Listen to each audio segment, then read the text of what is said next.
दोस्तों, आज की कहानी है भैया भाभी आपकी जोड़ी मैच नहीं कर रही। दोस्तों, कहानी शुरू करने से पहले अगर आपने हमारे चैनल को अभी तक सब्सक्राइब नहीं किया हो तो कर लीजिए ताकि आपके पास पहुंच सके हर नया वीडियो।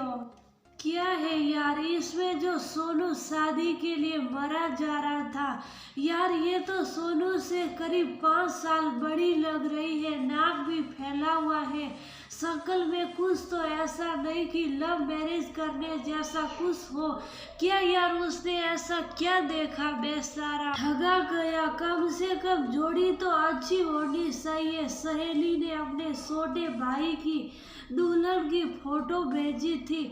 मैंने फोटो अपनी फैमिली व्हाट्सएप ग्रुप पर भेजा और बहनों से मिलकर लगी दुल्हन के फोटो की पोस्टमार्टम करने।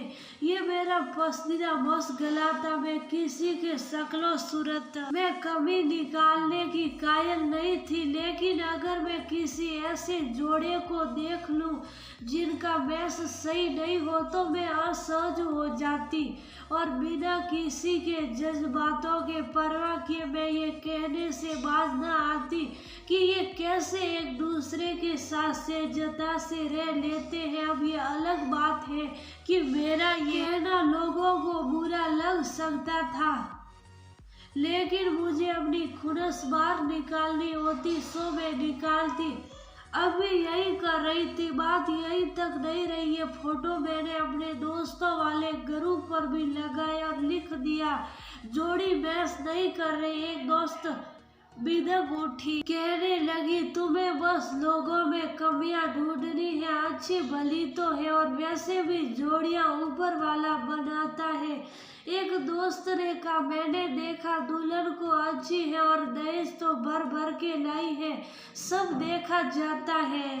मैंने गहरी सांस ली, मानो बिल्ली थैले से बाहर आ गई। ये मेरी उन सहेलियों के नजरिया थे जिन्होंने कभी स्कूल का मुंह देखा नहीं। सो मैं भी ठंडी सांस भर के रह गई, पर इस बात पर डटी रही कि मैंने बुराई तो नहीं की।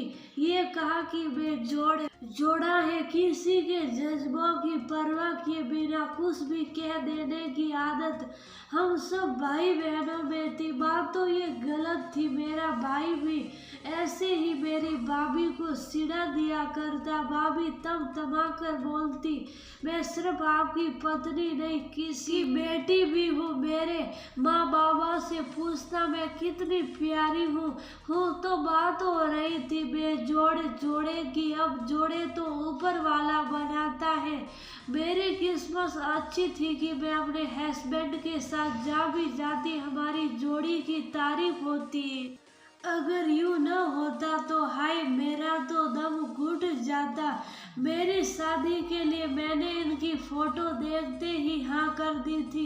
वो अलग बात है कि अम्मा ने कहा था कि ससुराल वाले बहुत पैसे वाले नहीं है। मैंने कहा चलेगा, बट लड़का मेरे जोड़ा का होना चाहिए। अब ये इंसान अपनी प्राथमिकताएं होती है कि वह अपने आने वाली जिंदगी के लिए क्या कीमत अदा कर सकता है। बहरहाल में खुश थी तो बात हो रही थी उस नई शादी की जो हमारे मोहल्ले में हुई थी। अब इस बेजोड़ जोड़े को पास से देखने में एक दिन पहुंच ही गई। हुआ यूं कि मैं मायके गई थी, अपनी बात भी साबित करनी थी। सोचा लगे हाथ चलो दोस्त के साथ। थोड़ी देर बैठने के बाद मैं पहुंची दुल्हन के रूम में। फिर यूं हुआ मेरी आंखें सुधिया गई। बड़े से कमरे, यूं नवासत से सजा फर्नीचर, खिड़की से लटके महंगे कोट्स, ऐसे और यूं सजाया कमरा। हमारे पूरे मोहल्ले में एक भी दुल्हन का कमरा ऐसा नहीं था। दुल्हन बेटी मुझे काजू और नमकीन पेश करती रही। मैंने शाम में व्हाट्सएप ग्रुप में लिखा, दुल्हन तो बड़ी अच्छी है। हैरत भी हुई खुद पर कि पढ़ी लिखी होने के बावजूद मेरे नजरिया बदल गए। मैं बचपन से पढ़ने की शौकीन थी। एक बार पढ़ा था कि खूबसूरत मगर गरीब दुल्हन की ऐसी मिसाल है जैसे कोई आलीशान महल बिना फर्नीचर के। तब दिमाग में बहुत जोर डालने के बाद भी ये बात समझ नहीं आई थी।